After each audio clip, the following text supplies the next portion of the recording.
யாருக்கிட்ட உதவி கேட்கணும், யாருக்கிட்ட உதவி கேட்கக்கூடாதுங்கிற ஒரு சின்ன கால்குலேஷன் உங்களுக்கு இருந்துச்சுன்னா, நீங்கள் யார்கிட்ட உதவி கேட்க போகும்போது யூஸ்ஃபுல்லாக இருக்கும். நீங்களும் வந்து டிசப்பாயின்ட் ஆக மாட்டீங்க. உதவி பண்ண போகிறவங்களும் மன கஷ்டப்பட மாட்டாங்க. ஏன் அப்படி சொல்கிறேன்னா, இன்றைக்கி நிறைய பேர் பார்த்தீங்கன்னா, அவங்க பசங்கள்லாம் படித்து முடிச்சிட்டாங்க.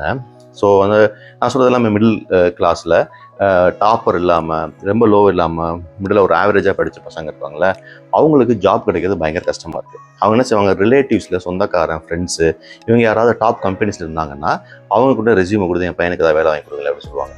ஸோ அப்போ நம்ம அப்படி போகும்போது சில பேர் சொல்லுவாங்க, அந்த பையன்கிட்ட போனால் அவர்கிட்ட போனால் அவர் வந்து உடனே வேலை வாங்கி கொடுத்துருவாரு. இவன் வந்து என் சொந்தக்காரன் ஒருத்தர் இருக்கிறான், அவன் வாங்கியே தர மாட்டேங்கிறான், பெரிய பொசிஷனில் இருக்கிறான், வாங்கியே தர மாட்டேங்கிறான், ரெஸ்யூமை வாங்கி ரெஃபர் தான் பண்ணுறான், தூக்கி போட்டுறாங்கம்மா. ஸோ இது நார்மலாக நடக்கக்கூடிய ஒரு டிஸ்கஷன் தான் ஃபேமிலிக்குள்ளே. அப்போ இன்னைக்கு இந்த இண்டஸ்ட்ரியில் பார்த்தீங்கன்னா ரெண்டு விதமாக பசங்க வந்து முன்னேறி இருப்பாங்க. ஒன்று யார் அப்படின்னா, நல்லா படித்து ஃபஸ்ட் பெஞ்சில் படித்து கேம்பஸில் போய் இன்றைக்கி வந்து ஒரு பெரிய மெரிட்டாக ஒரு இடத்துல வந்து ஹையரிங் பொசிஷனில் இருப்பாங்க.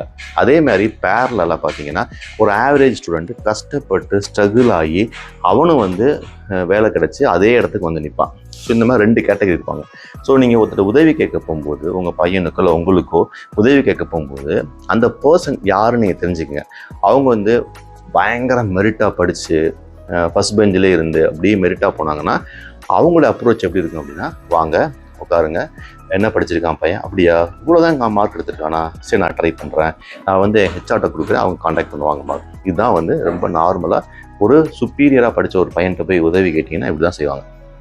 இதே இது ஒரு நார்மலாக ஸ்ட்ரகிள் ஆகி ஒரு ஆவரேஜ் கேண்டிடேட் கஷ்டப்பட்டு படித்து மேலே வந்தவன் அவன்கிட்ட போய் ரெஸ்யூம் கொடுத்தீங்கன்னா வாங்கி வச்சுட்டு கண்டிப்பாக நான் வந்து உங்களுக்கு வாங்கி தரேன் அப்படின்னு சொல்லுவான். அந்த கண்டிப்பாக அப்படிங்கிற வார்த்தை வந்து ரெண்டாவது சொன்னேன் இல்லையா கேட்டகரி, அம்மா வாயில தான் வரும். இந்த ஃபஸ்ட்டு கேட்டகரி வந்துட்டு கண்டிப்பாக சொல்லவே மாட்டான். ஏன் அப்படின்னா, தான் படித்தேன், நான் படிச்சுட்டு நானே கஷ்டப்பட்டு தான் இவ்வளோ தூரம் வந்திருக்கிறேன், மார்க்கை வாங்கிப்பான், ஒரு ஆவரேஜாக இருக்க நீலாம் எப்படி வர முடியும், என் பேரை கெடுத்துட்டுனா எப்படி அப்படிங்கிற ஆட்டிடியூடில் நிறைய பேர் ரெஃபரே பண்ண மாட்டாங்க. நான் ரெஃபர் பண்ணி நாளைக்கு ஏதாவது பிரச்சனை ஆயிடுச்சுன்னா அது வந்து எனக்கு தான் வரும், என் நேமுக்கு கெட்ட பேர் ஆகுதுன்னு சொல்லிட்டு தன்னுடைய ஃபேமில் நேமில் வந்து ரொம்ப காஷியஸாக இருப்பாங்க. அதே இது செகண்ட் கேட்டகரி சொன்னேன் இல்லையா, ஒரு ஆவரேஜ் ஸ்டூடெண்ட்டு நல்லா படித்து கஷ்டப்பட்டு ஒரு இடத்துக்கு வந்திருக்கான், ஹையரிங் பொசிஷன் வந்திருக்கான்னா அவன் என்ன செய்வான்னா, நம்மளே இந்த இடத்துக்கு வந்துட்டோம், அவன் தன்னை வந்து ஒப்பிட்டு பார்ப்பான், நம்மளே ஒரு ஆவரேஜ் ஸ்டூடெண்ட்டு, அப்போ நம்மள மாதிரி ஒரு ஆவரேஜ் ஸ்டூடெண்ட் கண்டிப்பாக வந்து முன்னுக்கு வந்துடுவான், அவன் ஏன் இவ்வளோ ஸ்ட்ரகிள் பண்ணணும், அவன் கண்டிப்பாக நான் செய்கிறேன் அப்படின்பா.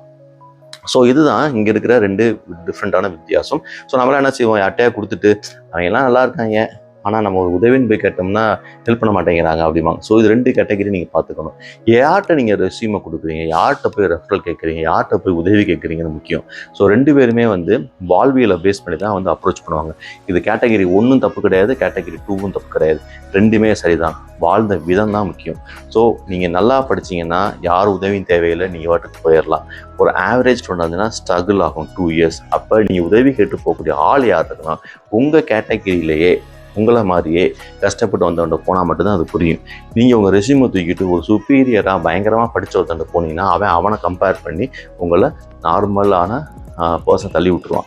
ஸோ இதை தெரிஞ்சுக்கிட்டிங்கன்னா நீங்கள் அவங்கள ப்ளேம் பண்ண மாட்டீங்க, உதவிக்கு கொடுக்க முடியல அவங்களும் வருத்தப்பட மாட்டாங்க. ஸோ ரொம்ப சிம்பிள், யாருக்கிட்ட போகிறோங்கிறது ரொம்ப முக்கியம். ஒரு ஆவரேஜ் ஸ்டூடெண்ட்டாக இருந்து மேலுக்கு வந்த ஒரு பெரிய அதிகாரிகிட்ட போய் கேளுங்க, அவன் தான் ஹெல்ப் பண்ணுவான். சுப்பீரியராக படித்து சுப்பீரியராக போனவர்கிட்ட போய் கேட்டிங்கன்னா அவன் ரெஃபர் தான் பண்ணுவான். இதை தெரிஞ்சுக்கிட்டிங்கன்னா நம்ம யாரையும் பேட் மூவ் பண்ண மாட்டோம், கேலி கிண்டல் பண்ண மாட்டோம். தேங்க்யூ.